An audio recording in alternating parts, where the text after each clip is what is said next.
Sous une de mes vidéos, quelqu'un m'a posé cette question. Comment approcher les startups et les PME quand on débute comme consultant junior? Je vais y répondre, mais d'abord, une vérité qui dérange. Si vous envoyez des messages qui commencent par « Bonjour, je suis consultant en IA marketing », vous avez déjà perdu. Pas parce que vous n'êtes pas compétent, parce que vous vendez la mauvaise chose. Je suis Ousseynou Diop, CEO de Harala, plus de 25 000 personnes formées en Afrique francophone. À côté de ça, je mène des missions de conseil pour des institutions internationales et des groupes de la place. Je ne vends pas ce que j'ai lu, je vends ce que j'ai fait. Dans les 15 prochaines minutes, vous aurez 4 choses. Les 3 erreurs qui ferment les portes avant même que vous ayez parlé, la méthode d'approche qui les ouvre, le message exact à envoyer mot pour mot et comment construire votre première offre payante quand vous n'avez encore aucune référence. Restez jusqu'à la fin parce que je vais vous montrer comment une seule mission bien menée vous en ramène 3 autres sans que vous ayez à prospecter. Avant de parler de ce qui marche, il faut comprendre pourquoi ce que vous faites aujourd'hui ne marche pas. 3 erreurs. Je les ai toutes faites. Première erreur,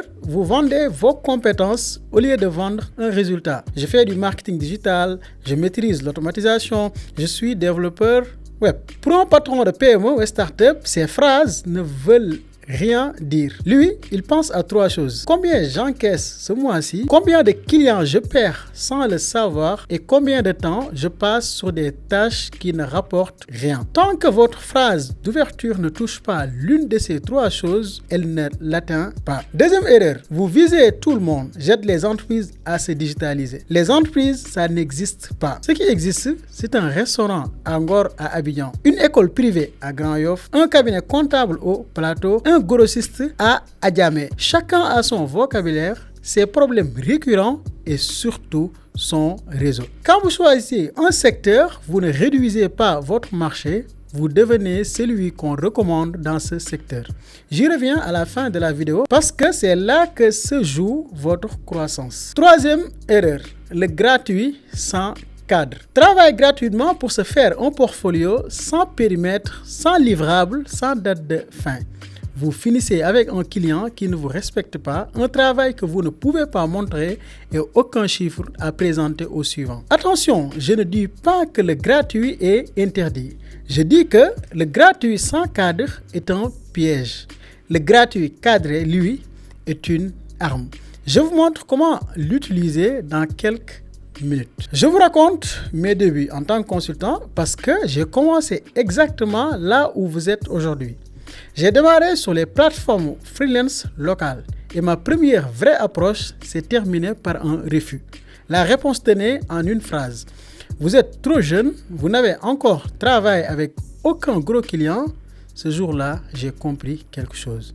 On ne me demandait pas des diplômes, on me demandait des preuves. Alors, j'ai arrêté d'attendre qu'un client me donne ma première référence. J'ai construit mon portfolio avec mes propres réalisations, mes projets, mes tests, mes systèmes montés pour moi-même. Et pour mon premier devis, j'ai assumé de facturer moins que ma valeur.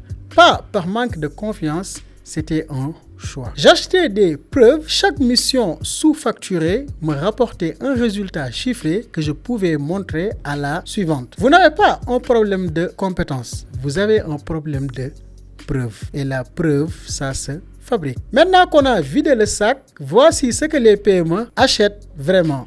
Et ce n'est pas du service. On ne peut pas optimiser ce qu'on ne mesure pas. C'est le premier principe de la méthode Job. Et on ne peut pas vendre à une PME un problème qu'elle ne voit pas encore. Donc on inverse la posture. N'approchez pas un vendeur, approchez un médecin. Un médecin ne vous propose pas un médicament à l'entrée du cabinet. Il ausculte d'abord.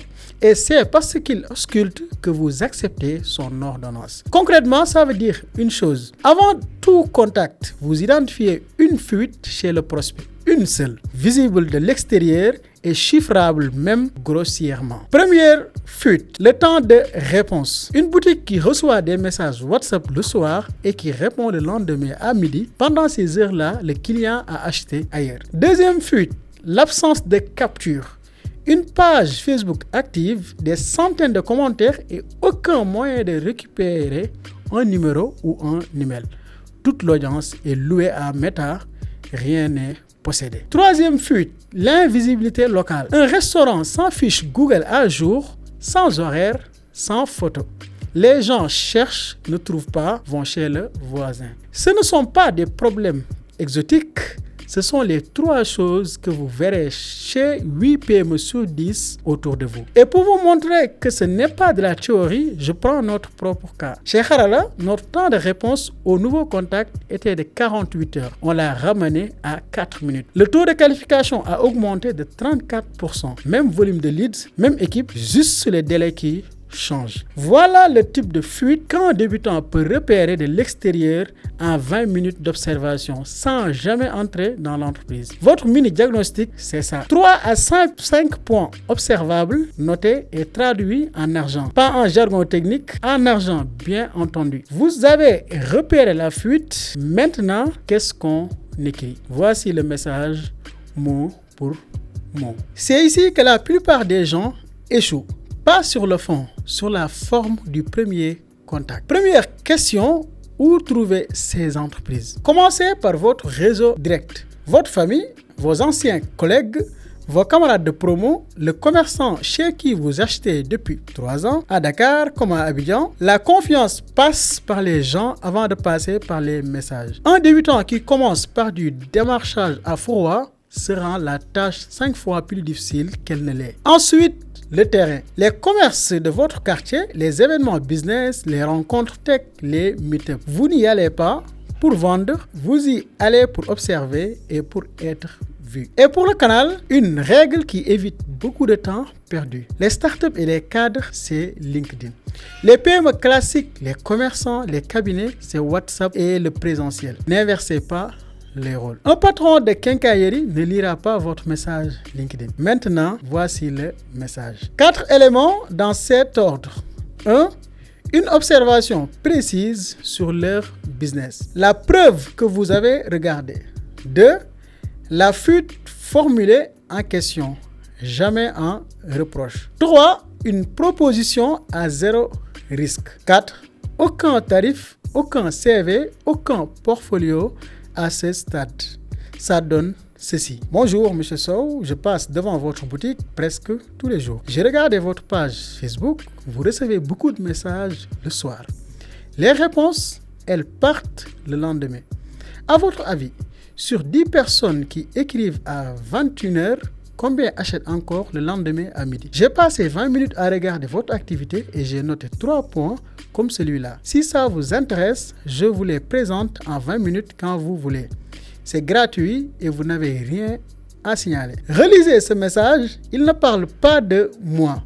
Il ne contient aucun mot technique. Il pose une question à laquelle le patron n'a pas la réponse. Et c'est exactement pour ça qu'il répond. Voilà le gratuit cadré dont je vous parlais. Le diagnostic est gratuit, la solution est payante. Et vous le dites dès le rendez-vous, avant même de présenter vos 3 points. Le rendez-vous est pris. L'erreur, c'est de proposer une mission de 6 mois, une stratégie globale, une refonte complète. Votre première offre n'est pas là pour vous faire vivre.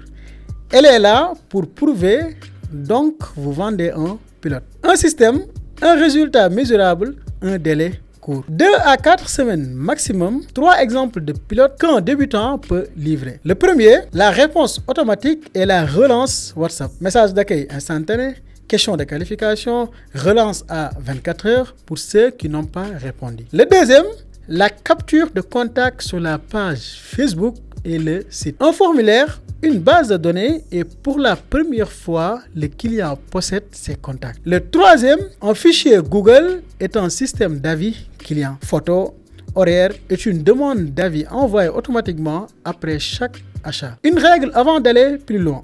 Les 2 premières semaines, faites tourner le système à la main. Vous répondez vous-même, vous relancez vous-même, vous notez tout. Vous automatisez seulement après. Parce que le client ne vous paye pas pour un outil. il vous paye pour un résultat. Et un système qu'on n'a jamais fait tourner à la main, on ne sait pas le réparer. Parlons argent, parce que c'est la question que tout le monde se pose. Pour un pilote de ce type, en débutant, la fourchette est de 75 000 à 150 000 francs, selon le périmètre et selon le temps que ça vous prend réellement. Sur les modalités, restez sur ce qui se pratique. 70% à la signature et 30% à la livraison. Paiement via Wave, Orange Money ou virement. Et l'acompte n'est pas une formalité. Un client qui n'a rien payé n'a rien engagé. Maintenant, je vous montre où ça mène parce que ces 75 000 francs ne sont pas votre plafond. Aujourd'hui, ma grille commence à partir de 250 000 pour un audit et l'implémentation à partir de 750 000. Ce ne sont pas des chiffres que j'affiche pour impressionner, c'est pour vous montrer la trajectoire. L'audit n'est pas la destination, c'est la porte d'entrée. Entre votre premier pilote à 75 000 et un accompagnement à 500 000, il n'a pas un talent différent. Il y a des preuves accumulées et c'est maintenant que la machine s'enclenche. Parce qu'une mission bien menée, ce n'est pas un client, c'est 3 clients. Chaque système doit générer sa propre preuve de résultat. Votre mission aussi. Et ça commence au jour 1. Pas à la fin. Avant de toucher quoi que ce soit, vous mesurez l'état actuel. Combien de messages par semaine? Quel délai de réponse? Combien de ventes? Si vous ne notez pas le point de départ, vous n'aurez jamais de preuve à montrer.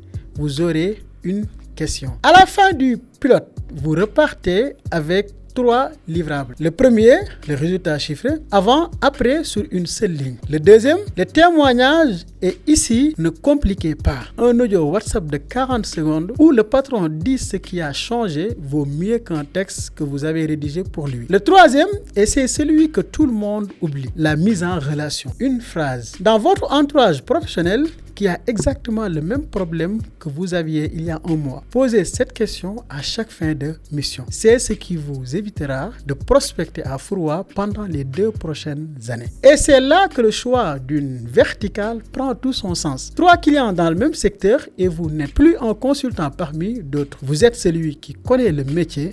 Les patrons d'un même secteur se parlent. Ils se recommandent des prestataires entre eux. Vous ne vendez plus, on vous appelle. Maintenant, la partie honnête. Rien de ce que je viens de décrire ne fonctionne du premier coup. Vous allez envoyer des messages qui restent sans réponse. Des rendez-vous seront annulés la veille. Des patrons vont écouter votre diagnostic, hocher la tête et ne jamais rappeler. Je ne vais pas vous donner un taux précis parce que je n'ai pas mesuré ce ratio sur ma propre prospection et je ne vais pas inventer un chiffre. Mais l'ordre de grandeur, c'est ça. Sur une dizaine d'approches sérieuses, attendez-vous à quelques réponses ou 1 ou 2 rendez-vous. Ce n'est pas un échec, c'est le fonctionnement normal du métier. La différence entre celui qui arrive et celui qui abandonne ne se joue pas sur le talent. Elle se joue sur le nombre d'approches et sur la qualité du diagnostic. Les deux se travaillent. Si vous ne devez faire qu'une chose après cette vidéo, faites celle-là. Choisissez une entreprise que vous connaissez déjà. Un commerce de votre quartier, la boîte d'une amie, l'école où vous avez étudié, une seule. Passez 20 minutes à observer son activité de l'extérieur, sa page Facebook, son WhatsApp, sa présence sur Google. Et notez une fuite. Une seule. Puis, traduisez-la en argent. Combien de clients partent chaque semaine à cause de ça? Vous venez de produire votre premier diagnostic. Le reste, c'est le message qu'on a vu ensemble. On récapitule. Vous ne vendez pas vos compétences, vous vendez un résultat que le patron peut compter. Vous choisissez un secteur au lieu de viser tout le monde. Vous approchez avec un diagnostic, jamais avec un pitch. Votre première offre est un pilote court entre 75 000 et 150 000. Et chaque mission vous laisse 3 choses. Un chiffre, un témoignage et une mise en relation. Si vous voulez aller plus loin, je partage le document et les opportunités sur mon canal privé WhatsApp. Le lien est en description.